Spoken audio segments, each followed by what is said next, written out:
The bleep. Yeah, what I've got to bring this morning is actually off the schedule, and it's quite a tough message to bring. So, if you've got a seatbelt, yes. If you have, fasten it, and just hold tight. Yeah. But it's a tough message. It's a challenging message, but I believe it's a challenge that we can all grow through in some way or shape or form. And I want to start really positively. First of all, when we were worshipping together as a church this morning, there was just times when I thought, yes, I know why we're here.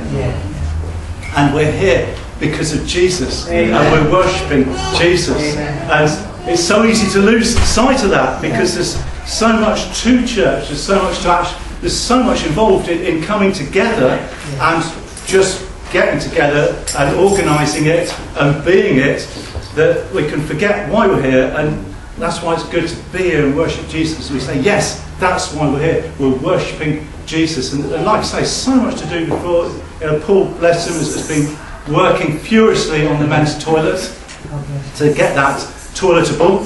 And there's lots of toilet puns that have been flying around this morning.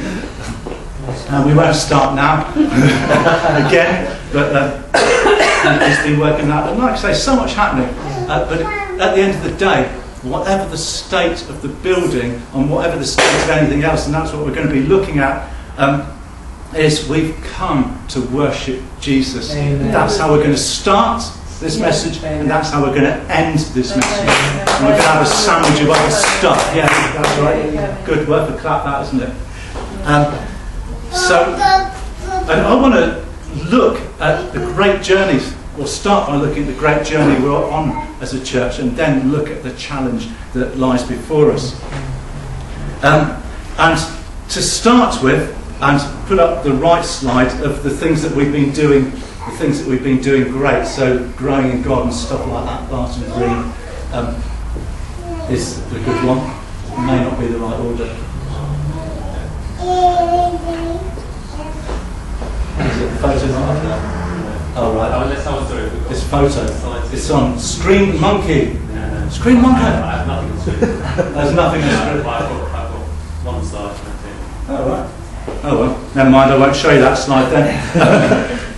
Don't know what happened to those. It disappeared into the ether. But things we've been doing good as a church, you just have to hear it in words, is after 40 years of trying, we have secured Barton Green. 40 years in the rain. That is really significant. That's super positive.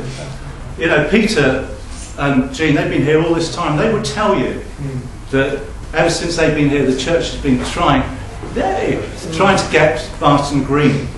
And we got it. And that opens the doors for a whole lot of other things then. And this is why actually we've got the work day on Saturday, because here's the great thing as well. My little bro, who's not connected with a church or anything, he was in New Zealand learning about permaculture and growing edible food. He came and he says, oh, you've got the green, can I start to do that? And he's got a real heart for doing that on the green. So he's joined us in partnership now, and that's a real miracle as well. And that's really exciting for me.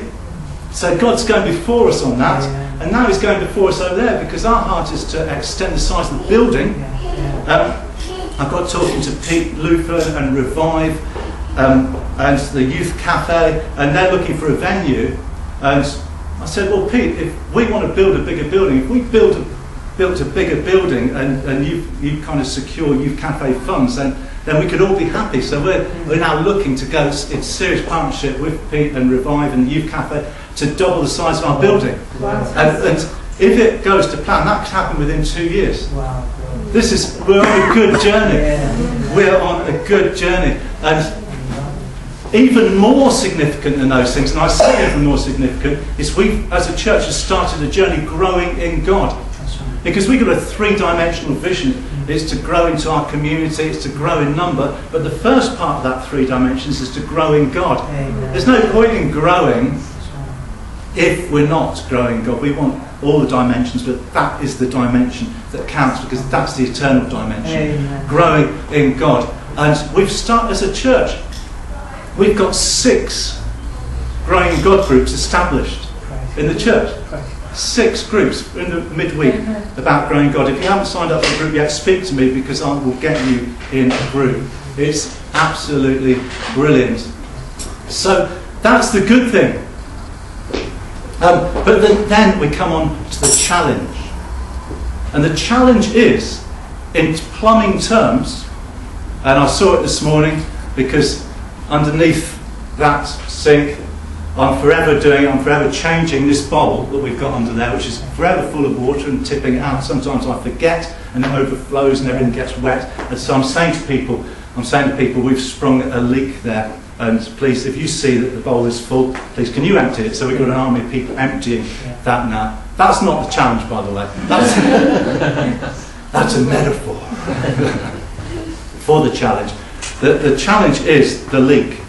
As a church, we've sprung a leak.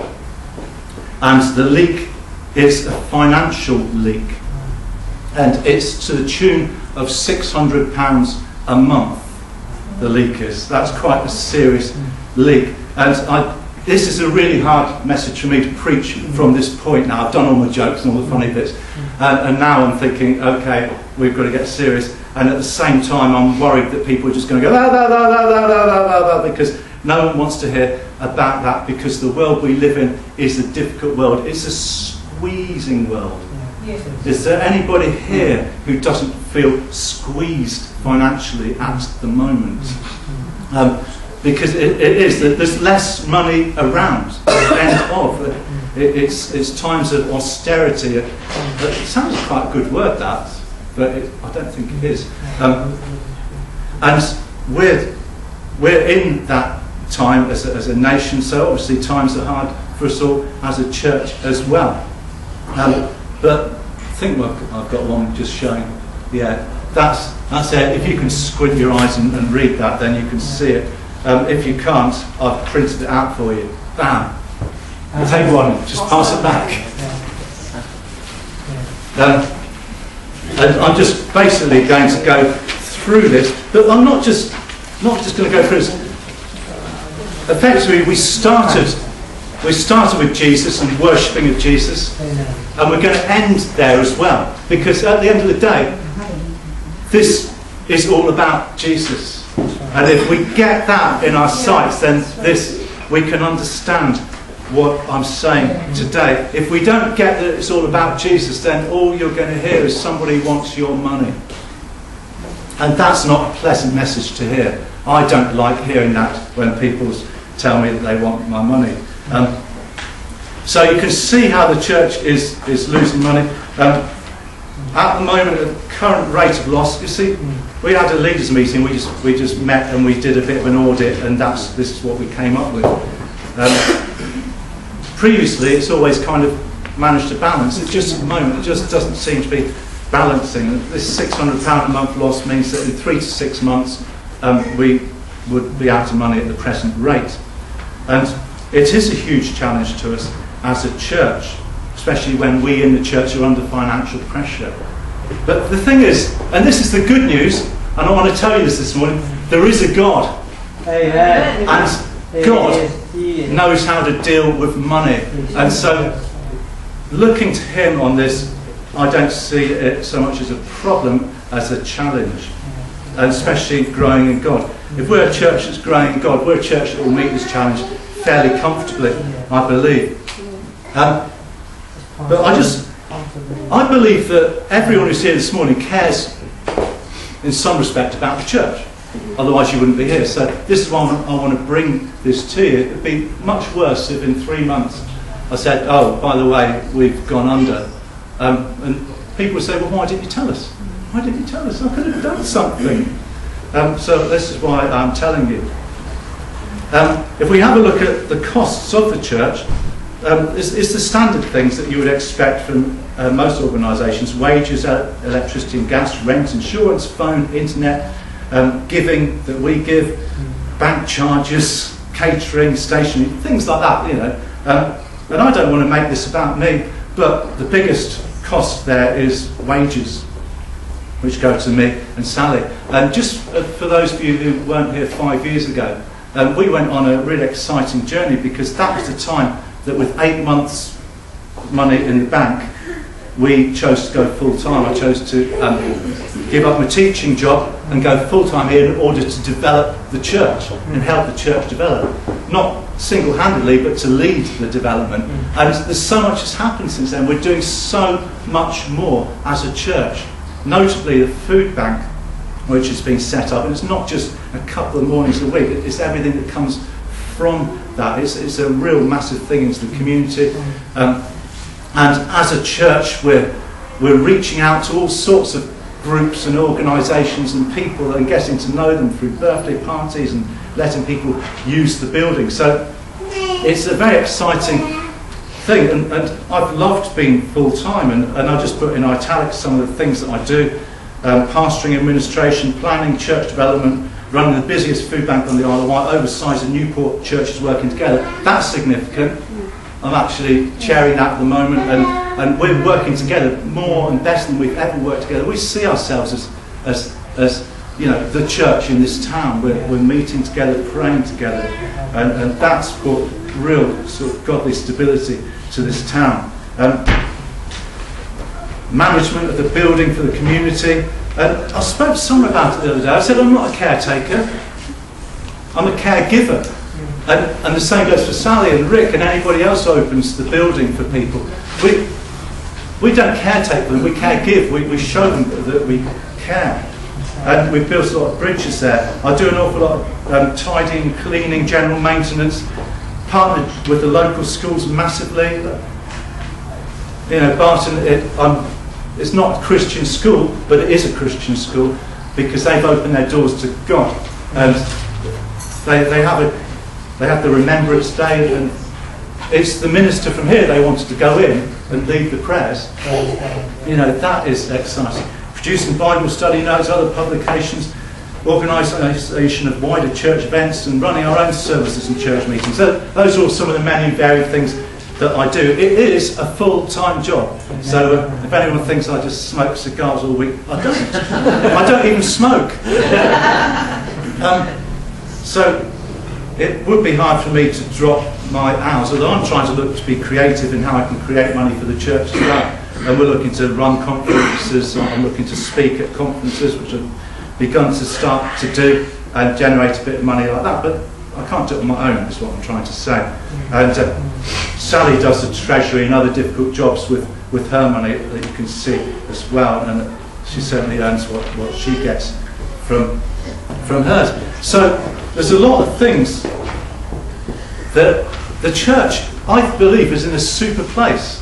We're reaching out, we're having regular baptisms, we're growing, we're developing, we are developing in all three dimensions. But we've got a little leak, and that's what it's about. And as a church, we just need to look at how we can plug this leak. And I prayed about it. Always a good start. Pray about it. And I prayed that there's three words came into my mind: information, conversation, education. They all end in shun. So they're shun words. And information is to actually get better, for me, to get better at letting you know what's going on. It's just letting you know what's happening. Because if you don't know, you can't do anything. It's information or communication, conversation. We start having talk. I've talked to people about it over the coffee jar and things like that, over the situation. And then education. I don't want people to think I can't afford to come to church, which is the natural thing when the church starts asking for money. I don't want people to think I can't afford to give, because if I educate you and I educate myself spiritually, we can.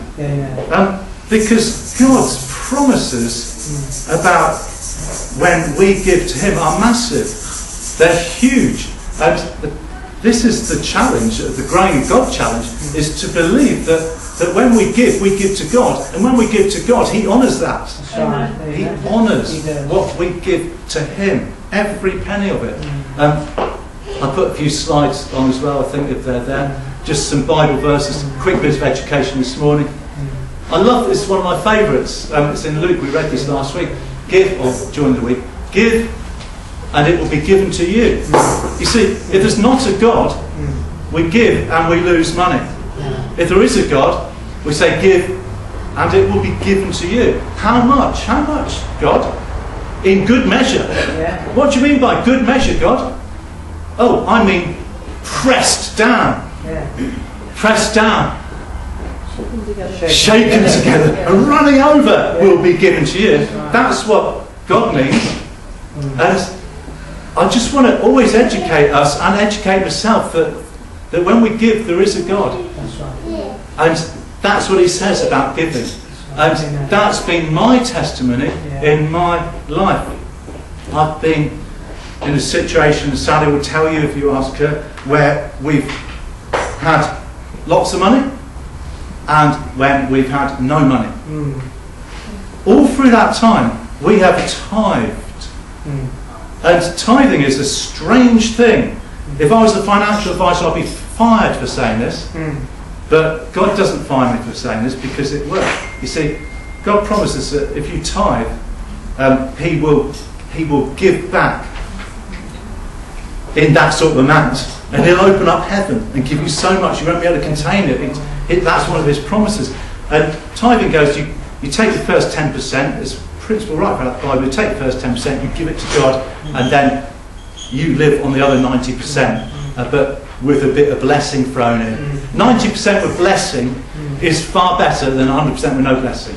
That's the godly key to that. Anyway, we've done that, and we've had some crazy things go on. We were down to our last £10. I'll tell you this story because it's funny. This during one of our poor times.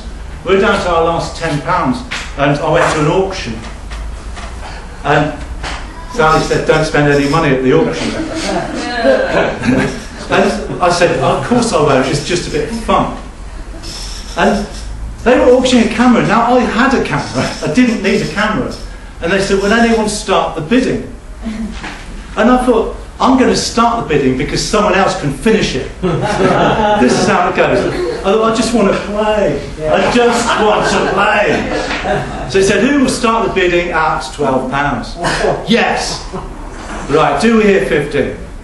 15 pounds over 15. Do we hear 15?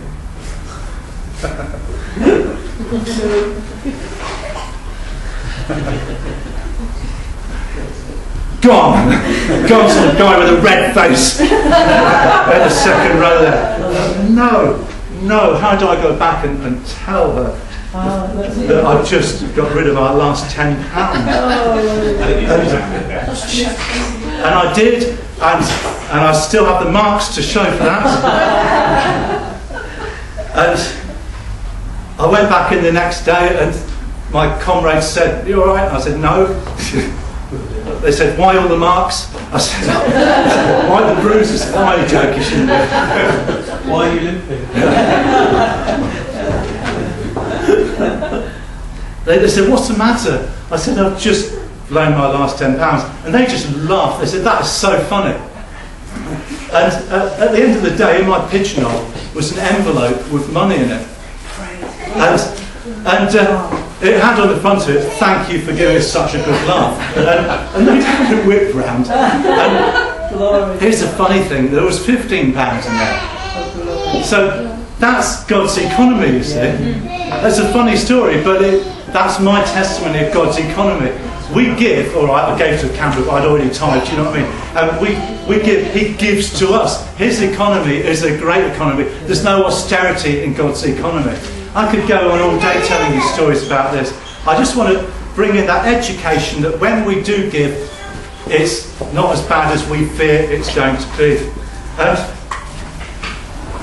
I just want to, there's other things to look at. I just want to look at the possible responses. And it's not all about tithing. You might think, "Tony, I'm just not there yet. I just don't think I can tithe to the church. I'm not in that place." It's it's going to stop then. I'm just not in that place where I can tithe. Okay, that's fine because God meets us where we're at. And so here's some things we can do. Arrange a chat with me or Sally. And it's on the bottom here. We would love to talk individually to each person about how you think you could help to plug our leak. It might not even be financially, you might have some other ideas about what you could do. So, as a church, we have a leak. So, I'd love you to tick that box and say, yeah, I'll arrange, we'll have a chat with you about how we can work together with you to plug that leak. And like I say, it might not be financially if you're not in that place. Direct debit. Here's one. If you are a regular giver, it's much better to do it by direct debit or standing order, because then if you're not here, costs still be the same. You're still giving into the church. Gift aid. If you are a giver and a taxpayer, please, gift aid will get 20% extra.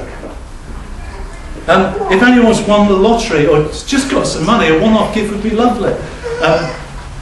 Somebody put a lottery ticket in the collection once. Can you believe that? We scratched it and didn't win anything. But there we go. That's just the way of giving, isn't it?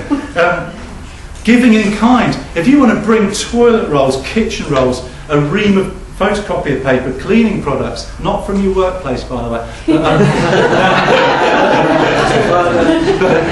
But if you want to bring those in, then that's a blessing, obviously, because we don't have to buy them then. Bog off. Bog off is the one, isn't it, Paul? Talking about bogs. Bog off. Buy one, get one free. So we get a free one. There we go. Giving something, even just, and this is for me, during the week. I love our coffee. I drink it all through the week. I'm trying to remember to put the money in the coffee jar, because our coffee costs are incredibly high here. So that's another challenge. Giving in kind, a practical skill, or something that you're willing to donate to the church, like plumbing, fixing toilets, and here's one with Christmas coming up. EasyFundraising.org. I'll put that on there, because when you go to Amazon and buy your Christmas presents, if you go to Easy Fundraising and put yourself down as someone who's going to give to church and the roundabout, all you do then is you go on the Easy Fundraising page, choose Church and Roundabout as your charity, and then you use that to go to Amazon. So it doesn't cost you anything apart from an extra click. It costs you a click. If you can't afford a click, then you need to be doing some finger exercises. So that's all it costs, a click. And you go through Easy Fundraising to Amazon or Argos or whatever you're buying, and you buy as normal. But they send a percentage of that your purchase to the church. Fantastic, easy. So those are ways in which we can help. I hope that, the word is hope, that this hasn't been a challenge which has frightened us this morning. I just want to tell you where we're at. And I just want to say we're in it together. Help however you can. There's a response form here. What I'd love you to do is to take it away, bring it back next week and just pray about it. See, God, how can I help here? How can I help?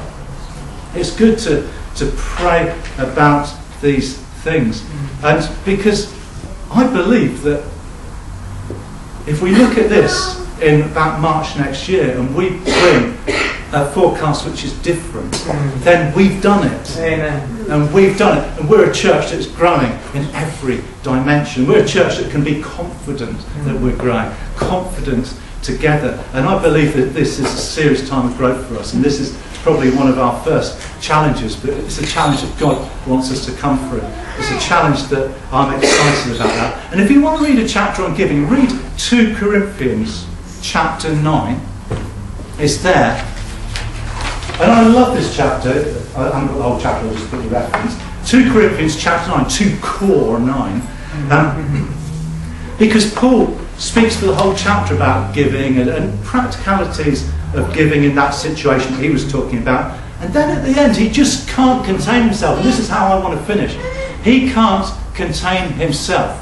He blurts out at the end of it, which has got nothing to do with anything he's been saying, thanks be to God for his indescribable gift. That's right. He just because actually it's not about running a club, it's not about running a society, it's about God, it's about Jesus. And Paul just takes it back to him. He's the gift giver. Thanks be to God for his indescribable, His unspeakable, His inexpressible gift to us, Jesus Christ. Let's finish there. And I want us to pray.